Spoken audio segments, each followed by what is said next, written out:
Let me ask you something personal. Have you ever walked into a room and felt completely invisible? You talked, you smiled, you tried, but somehow people just looked right through you. Meanwhile, there's always that one person. They don't even try that hard. And yet, every single eye in the room follows them. Why? It's not their looks. It's not their money. It's not even their confidence. Carl Jung, one of the greatest minds in human psychology, figured it out decades ago. He said, "The most magnetic people aren't the ones who hide their flaws. They're the ones who own them so completely that you can't look away." Here's the twist nobody tells you. The 7 traits that make someone truly unforgettable, you've been taught to hide them, suppress them, apologize for them, cut them out of yourself to fit in. But after today, that stops, because I'm going to show you exactly what those 7 traits are, backed by Jung, the Stoics, Aristotle, and Socrates, and how owning them completely transforms how the world sees you. Stay with me, because this is the video that changes the game. We live in a world that rewards the performance, the highlight reel, the LinkedIn humble brag, the Instagram smile that hides a sleepless night. And somewhere along the way, we all bought into it. We learned to edit ourselves, filter our opinions, water down our excitement, play it cool, keep it safe. And guess what happened? We became forgettable. Not because we're boring, but because we're hiding the most interesting parts of ourselves. Today, that changes. I'm going to walk you through 7 paradoxical psychological traits rooted in the work of Carl Jung, the ancient Stoics, Aristotle, and Socrates, that make a person impossible to forget. And here's the kicker. Every single one of these traits is something you've probably been told is a weakness. Let's flip that narrative, 1 trait at a time. Secret 1. Radical authenticity. Stop performing. Start existing equals okay. Real talk. How many times today have you said, "I'm fine," when you weren't? How many times have you laughed at something that wasn't funny because it was easier than being honest? How many times have you shrunk your opinion to fit the room? This is what psychologists call impression management. And while a little of it is normal and even necessary, most of us have taken it way too far. We're not just managing impressions anymore. We're running a full-time PR campaign for a version of ourselves that doesn't even exist. Aristotle put it plainly, knowing yourself is the beginning of all wisdom. But here's the problem. How do you know yourself when you've spent years becoming whoever the room needed you to be? Carl Jung called this the persona, the mask we wear for the world. He said the persona is useful, but dangerous when you forget it's a mask. Because when you wear it too long, you start believing it IS you. And that's when the trouble starts. You stop trusting your own instincts. You stop speaking your actual thoughts. You start living for the reaction, not the reality. And people can feel that. Not always consciously, but energetically. They sense when someone isn't fully there, when they're performing instead of existing. And performed presence, it slides right off people. It doesn't stick. But raw, unpolished, genuine presence, that's what people carry home with them. Think about the people who left the deepest impression on you in your life. Were they the ones who had it all together? Or were they the ones who made you feel like it was okay not to have it together? The ones who laughed until they cried, who told you something real about themselves before you even asked, who looked you in the eye without flinching. Those people stay with you, not because they were flawless, but because they were real. And in a world drowning in fakeness, real is revolutionary. So here's your challenge for this week. Find one situation where you normally perform, and instead, just exist. Don't manage it. Don't filter it.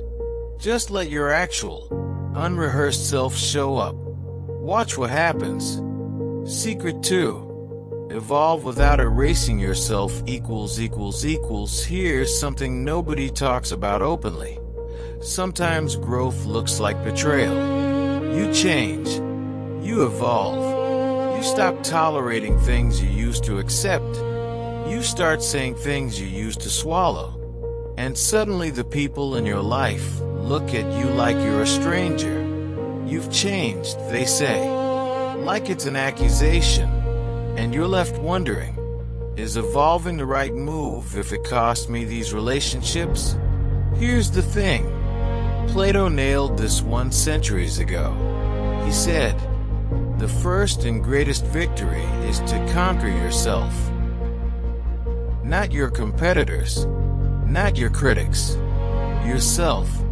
And conquering yourself means having the courage to become a more refined version, even when the people around you are comfortable with the old model. Real growth isn't about reinventing yourself from scratch. Think of it like a phone upgrade. You're still the same essential device, same brand, same core identity, but the operating system is faster, the features are sharper, and the bugs from the old version have been cleared out. You're not becoming someone new. You're becoming more of who you actually are. Marcus Aurelius, Emperor of Rome, one of the most powerful men in human history, kept a private journal. Not for anyone else. Not for publication. Just for himself. In it he wrote, "Waste no more time arguing what a good person should be. Be one. No audience. No applause. Just daily, quiet, unglamorous self-improvement." That's the Stoic model of growth, and it's devastatingly effective, because the people who evolve for external validation will stop evolving the moment the validation stops. But the people who evolve because they love themselves too much to stay stagnant, they become unstoppable. And here's what that looks like in real life. It looks like sitting with discomfort instead of numbing it. It looks like examining your own patterns with curiosity instead of judgment. It looks like letting go of identities that were survival tools and don't serve you anymore. Jung called this individuation, the process of integrating all the parts of yourself into a coherent, authentic whole. It's not quick, it's not pretty, but the people who do it, they walk into rooms differently. They speak with a weight that commands attention without demanding it. They have what I can only describe as grounded presence. And presence, not performance, is what makes you unforgettable. Secret 3. Own your scars like they're your strategy equals. Western culture has a complicated relationship with failure. On one hand, every entrepreneur podcast tells you failure is a gift. On the other hand, try being vulnerable about your actual failures in real life and see how fast people get uncomfortable. There's a gap between the concept and the practice. Most of us are still operating under the old programming. Hide the cracks. Correct the mistakes before anyone notices. Never let them see you sweat. But here's what psychology actually shows us. Vulnerability, real, calculated, appropriate vulnerability, doesn't make you weaker in other people's eyes. It makes you more compelling. Researchers call it the pratfall effect, the phenomenon where competent people actually become more likable when they reveal a flaw or a mistake. Why? Because it makes them human, and humans connect to humans, not to polished avatars. Aristotle wrote, Knowing yourself is the beginning of all wisdom. But knowing yourself means knowing your shadows too. The parts that didn't perform well. The chapters you'd prefer to skip. Jung was even more direct. He wrote, "What you resist persists. What you accept transforms." Your flaws, your scars, your past mistakes, they have power over you only when you're hiding them. The moment you face them, own them, and integrate them into your story, they transform from liabilities into assets. Think about the leaders you actually respect. They're rarely the ones who seemed infallible. They're the ones who looked at you and said, "I've been where you are. Here's what I did. Here's what I wish I'd done differently." That kind of honesty creates immediate, visceral connection, because shame, as researcher Brené Brown discovered, thrives in secrecy and withers in the light of honest acknowledgement. Epictetus said, "It's not what happens to you, but how you respond that matters." Your past doesn't define you. Your response to your past does. And when your response is ownership instead of apology, strength instead of shame, you become the kind of person other people want to learn from. That's magnetic. That's memorable. That's unforgettable. Secret 4. Stop waiting till you'll be picked. Start doing the picking equals. This one hits different. Because so many of us spend enormous amounts of time and energy trying to be selected for the job, for the relationship, for the friend group, for the table where the important conversations happen. We optimize ourselves for approval. We make ourselves as palatable, as agreeable, as low maintenance as possible, because we've been taught, consciously or not, that our worth is determined by how many people choose us, and that belief is quietly destroying your confidence, because when you outsource your worth to other people's opinions, you become hostage to their moods, their biases, their bad days. You're always one person's bad reaction away from a crisis of identity. Seneca, one of the great Stoic philosophers, wrote, "As long as you live, keep learning how to live." Part of that lesson, learning how to choose rather than wait to be chosen. Here's the psychological shift. Instead of asking, "Do they like me?" ask, "Do they deserve me?" Not from arrogance, from standards. Not, "Am I good enough for this room?" but, "Is this room good enough for me?" This isn't about being difficult or elitist.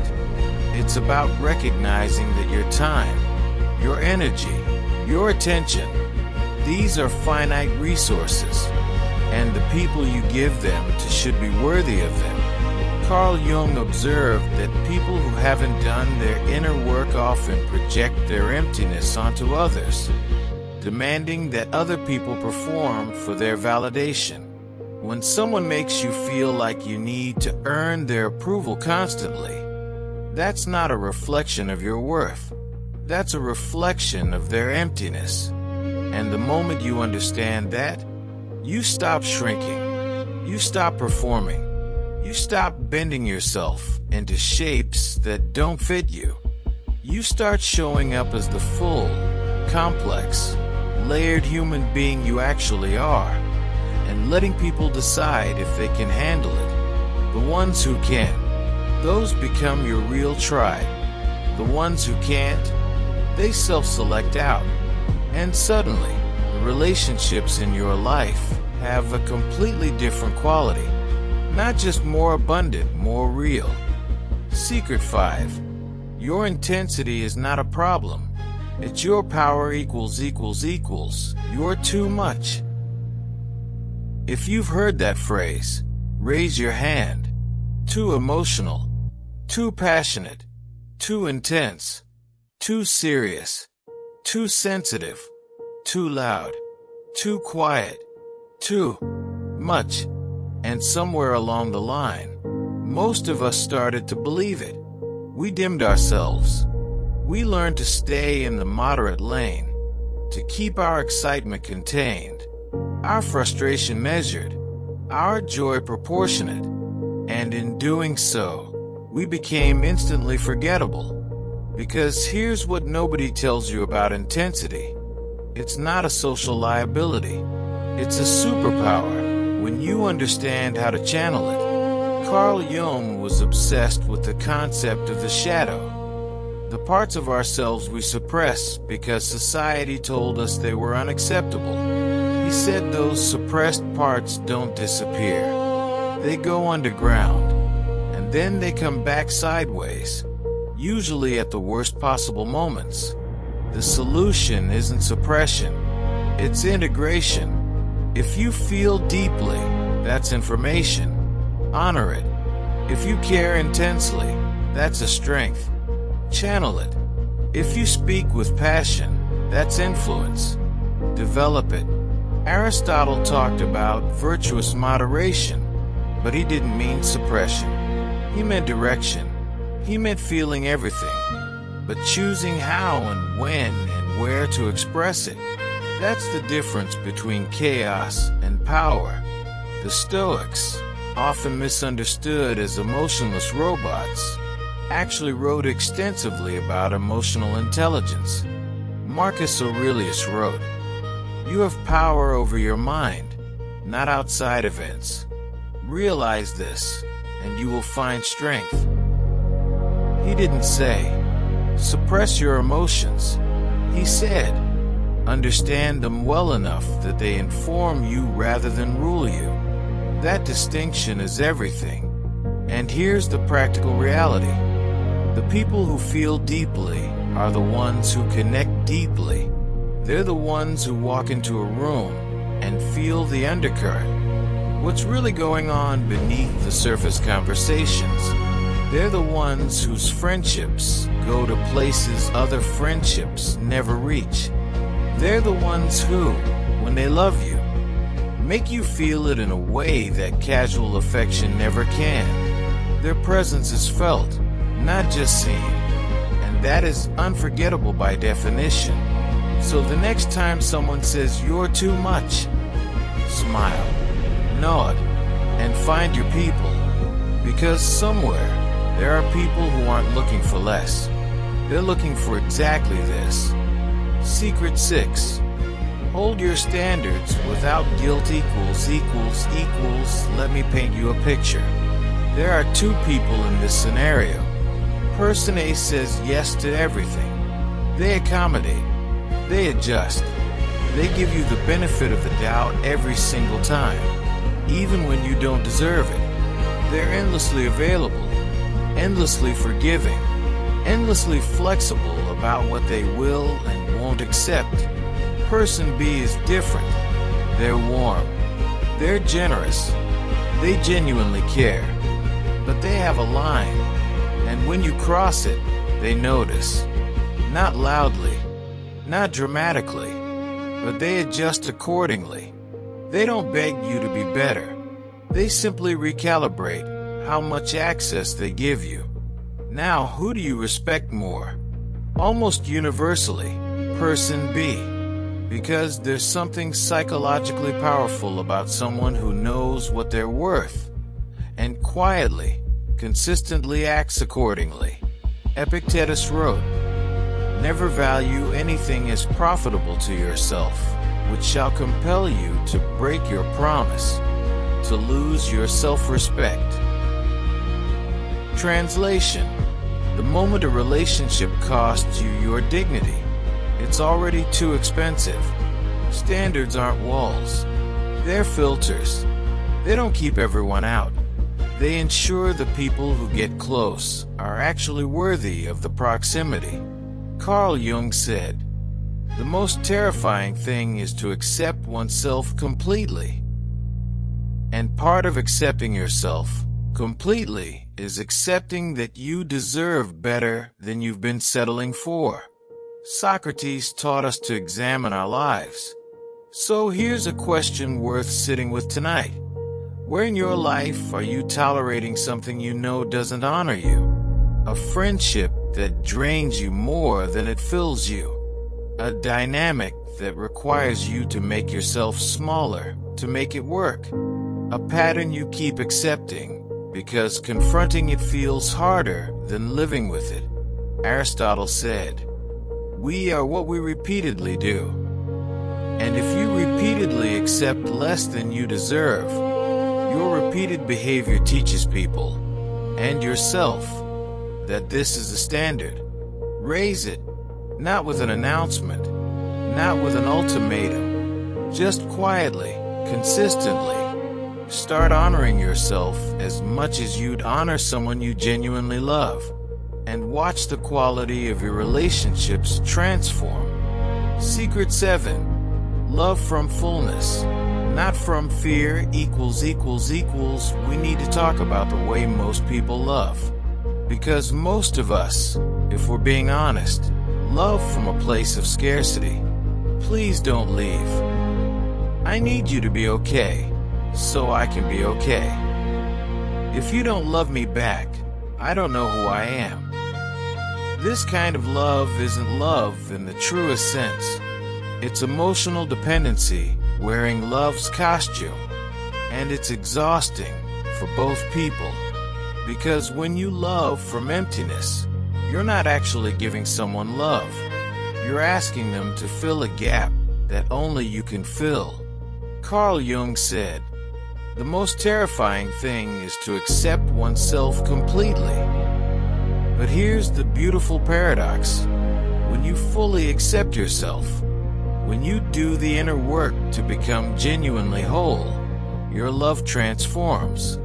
It stops being a transaction. It becomes a choice. I don't need you to survive. I choose you because being with you makes both of us more of who we're meant to be. That's the love that lasts.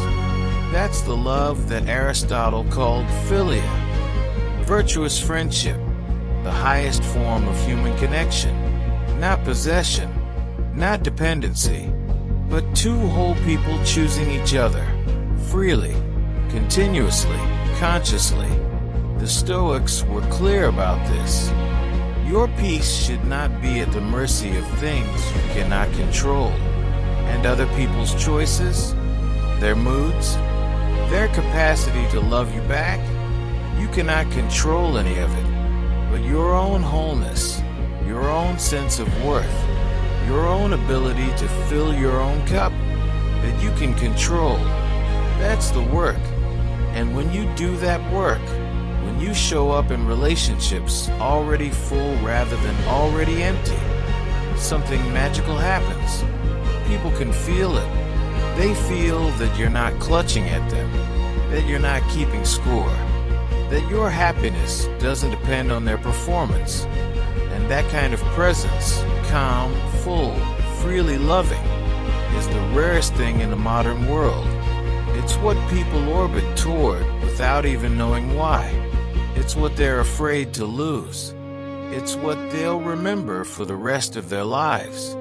Transition to close closing equals. Let's bring it home. 7 secrets, 7 paradoxes. The things society told you to hide. Your rawness, your evolution, your scars, your selectivity, your intensity, your standards, your capacity for deep love. These are not your liabilities. They are your greatest assets. The most unforgettable people in human history were not the most perfect. They were the most real. Marcus Aurelius, intensely human, openly flawed, publicly struggling in his private journals.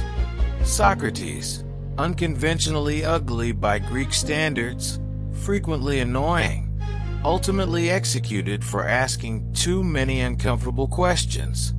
Unforgettable anyway, because they lived from the inside out, not the outside in. So here's my challenge to you. This week, pick just one of these 7 secrets. The one that resonated most. The one that made you a little uncomfortable. The one where you thought, "That's me." And lean into it. Don't perform it. Don't announce it. Just live it. And then come back here. Drop a comment below and tell me what changed. Because this isn't just a channel. This is a community of people who are done playing small. If this video hit home, share it with someone who needs it.